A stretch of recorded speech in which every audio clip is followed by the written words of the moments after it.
Aujourd'hui, je vais parler de spaving. Yeah, that's right. Saving by spending. Wait, what? That seems completely bonkers, and I agree, it is. But once I looked into this term, I realized that I personally have definitely gotten trapped by a few tendencies of such a concept. Ooh, so yeah.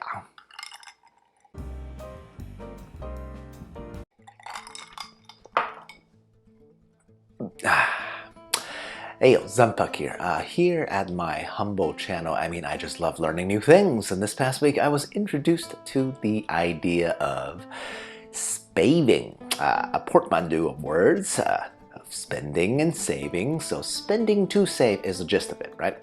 These were presented as, the new money traps for the new generation or whatever. Now, the term itself is certainly new. Frankly, I kind of love it. Spaving. It sounds closely related to saving, doesn't it?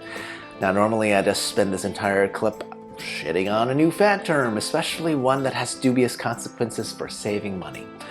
But once I looked more closely at some of the primary examples of spaving, you know what I realized? I realized that I personally have totally fallen into basically all of them at some point, right? So instead of just saying, hey, spaving practices are universally bad, instead we are going to examine a bit of my personal experience with each type and whether it's indicative of how dangerous each spaving practice is likely to be for that average consumer and or fire adherent, okay? Before that, of course, if you're intrigued by what I might say, please subscribe, like, comment, share, all that social media buzzwords, or whatever you want, really. Because I'm rich enough for me, and I'll be great regardless. Okay, first example of spaving is those offers of limited time offers, right? Oh yeah, the time-tested way to get people to part ways with their money and the favorite of timeshare salespeople everywhere, I believe, right? You'll get a great deal if you act right this second. That's right. Right now, whatever large percentage off it says, it'll be gone, presumably forever, unless you act right now. Or, in a very short time window, right? This is very, very common sales tactic at this point in history, isn't it? And I have to admit, I have fallen for it, right? My personal anecdotal examples are from video games, right? These days I buy games on PC via the Steam store, and there games go on sale with, percentages off that vary from 20 to 80%, like every season, if not every other month or so, right? So it seems pretty frequent. But boy, oh boy, I have definitely bought games on sale when it reaches like 60, 70, 80%, right? And then I feel great about myself for a little while.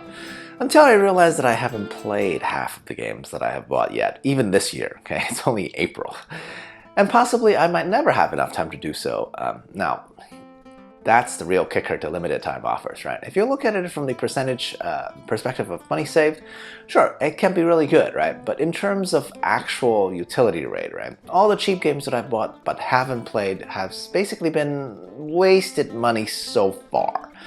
Now, I'm generally okay with that because I feel like at least I've only wasted tens of dollars, especially we're talking about video games on each occasion, because of the massive discount, right? Really, rather than say hundreds of dollars if I bought these games at their normal, suggested retail price, right? But still, for me, as a relatively well-to-do fat cat, that's not a problem compared to, let's say, normal people. Remember, even if you've saved like 50 bucks and only spent 10 bucks, right? If the 10 bucks you spend has yet to be used, right, and you've still just wasted, well, 10 bucks. The real question is, can you sustain this level of loss at regular intervals?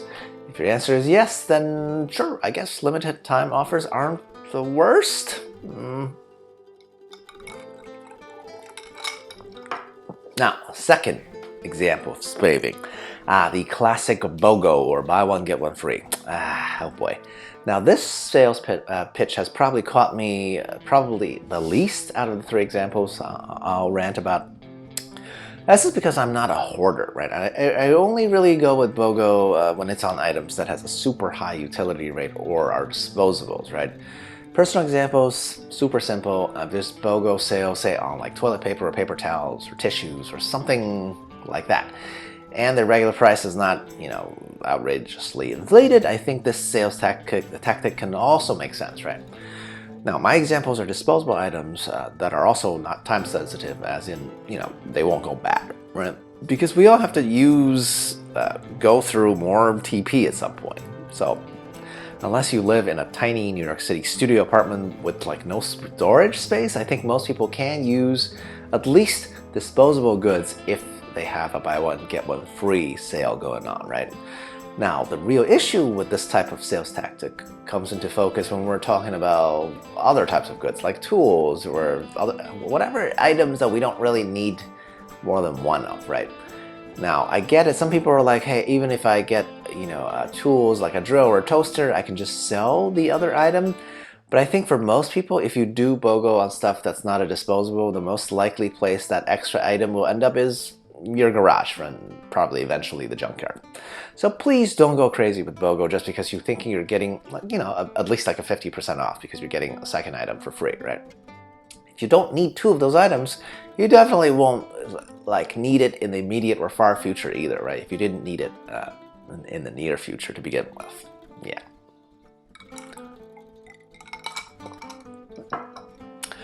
Now, finally, the third popular spaving practice that I know, actually, I've probably run afoul of this the most, and that is you have to spend over some arbitrary dollar threshold to get that free shipping from certain stores. Now, I know I've done this, and usually it's I'm trying to use up my Amex Saks, credit. That's twice a year on some miscellaneous presents for my wifey on the Saks Fifth Avenue website. I'm not proud of this one because, the Saks credit, biannual credit is only $50, but the threshold for shipping these days, I think it's like $100. So if I don't get over that amount, I can't get free shipping, and shipping, I think, is usually somewhere between $10 to $15, right? And that would just hurt my pride to pay for that. So instead, I end up buying probably basically $50 worth of extra goods that I normally would just to save $15. This is a perfect example of spaving, right? That's kind of bad. I'm definitely not saving anything here, especially since in my anecdotal evidence, this tactic is for Fifth Avenue's website. It's a real bougie death trap. But here's the thing, because Saks items are not cheap to begin with, it really doesn't take more than 2 or 3 items to hit that $100 delivery threshold for free shipping, okay? So I could have just satisfied my random miscellaneous present quota for my wifey for the whole year in that, one swell swoop, right? Okay, I'm joking here mostly, right? It is actually quite a slippery slope in terms of the company strategies to get most people to spend more by setting that threshold at, triple figures, right?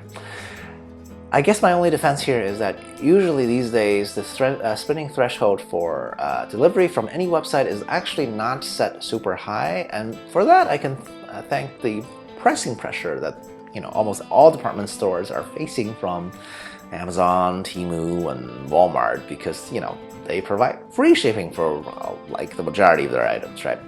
So yay, thank you, giant corporation, for at least this. Yikes.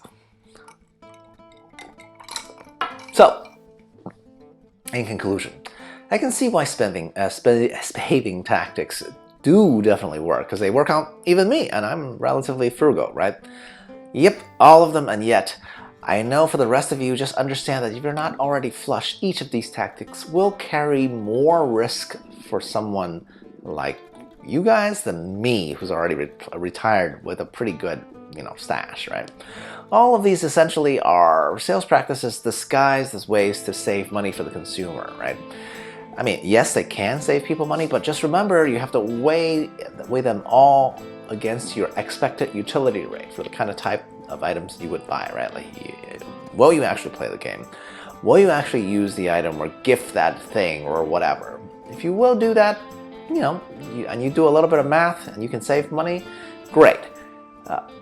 But if you're just enchanted by the idea of saving while spending more, then the most likely scenario is that you just spend more.